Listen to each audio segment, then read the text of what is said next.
I know I had you rolling for a second. Had me all confused at the meatballs. I was just like, what the fuck is Jay doing in IKEA in this episode?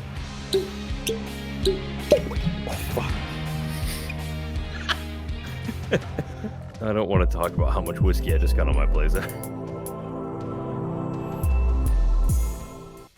Thank you guys for joining us for your dose of Weekly Whiskey with John and Jay.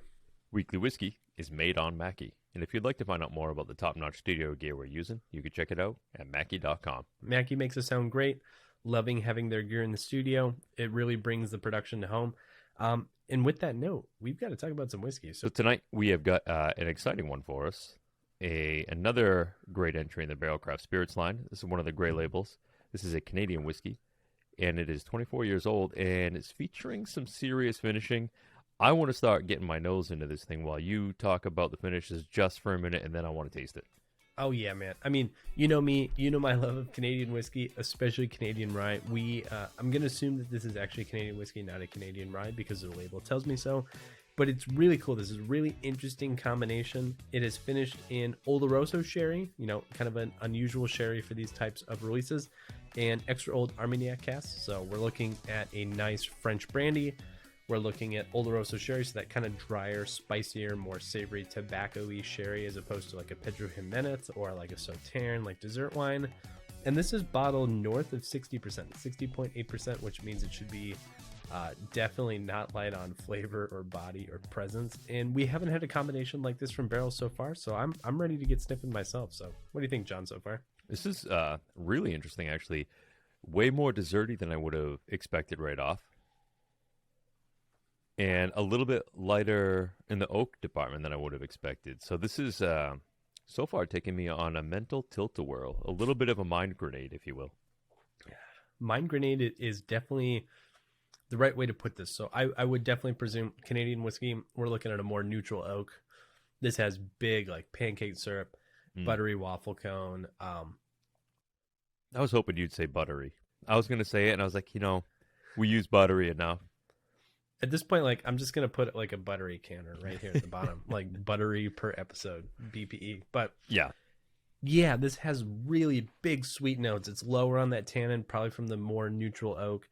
And then the wine finish and the Armagnac finish really kind of wrap this together really nicely. It's not too sweet, not too spicy, not too wine forward. This is it's like an ice cream sundae and a waffle cone. It is a very ice cream sundae. There's a real Mexican vanilla thing going on here that I'm really digging. Yeah. You get a little bit of this not quite jammy fruit, but there is a fruitiness going on here. Everyone's gone to IKEA. Everyone has bought a piece of furniture that comes in 420 different boxes. You have to assemble yourself. But at the end, you go buy those Swedish meatballs. Those are good. Not going to talk about them here. Then you get some stroopwafel, kind of the pastries, and lingonberry, which I like. Now you're bringing it around. You had me. I know. I had you rolling for a second. Had me all confused at the meatballs. I was just like, what the fuck is Jay doing in IKEA in this episode? Fucking meatballs, I don't think. No, but it brings me home lingonberry. It's one of my favorite berries. It's sweet like a blackberry at first, and then it gets tart like a cranberry, and then it finishes in with this really nice long finish that's kind of like both sweet and tart. And I think that this is, if I had to kind of wrap it up, this is like waffle cone and lingonberry, and I love it. I can see the stroopwafel reference now. I'm with you. For the record, I don't think it's very meatballish, but hey, that's just me. This is fun. This is exciting. I think this falls more in line with some of the really cool private releases I've seen from the Barrell lineup. Not as much in their gray label series, but I understand that being such a high age statement, that's probably why it landed into the Barrell Craft Spirits gray label lineup. I think somebody who missed out on some of the R bourbon single barrels that we pulled through in 2021 might do well to track one of these down. Oh, yeah. But other than that, I would say this is really cool, adventurous, fun, and tasty whiskey. For 24 years, it's not over oaked. It's not under oaked. It has a really nice tannin balance. The proof is just right. Not too sweet, not too bitter, not too spicy. I think this is just like a masterpiece of balance. This does so many things at the same time, does them really well. I'm definitely going to hunt one down. That's the best appraisal I have is, I have a sample here to drink. I'm going to go find a bottle for myself because this I think will get me through a Wisconsin winter. At this point, I'm ready to say I like it. I think it's cool, adventurous. It does a lot of things that I wouldn't have expected. I think that's probably as far as I would go with it. I don't know if I'm hunting this one down. I like it, but I also like some of the private releases that they do that are also pretty crazy. So maybe 50-50 on this one. If you could try this one out ahead of time, I would definitely do it because it is something that you're not likely to have someplace else. Yeah, I think that's the best way to describe this. This is, I'm having a really hard time placing another product where I'd be like, oh, this is just like that. With that, guys, I will say thank you for catching your dose of weekly whiskey and meatballs. Yeah, man. If you've enjoyed being apparently in just the aisles of IKEA with us, it's been great to have you. I promise no meatballs were harmed in the making this episode. I am going to go home and make some after this, though.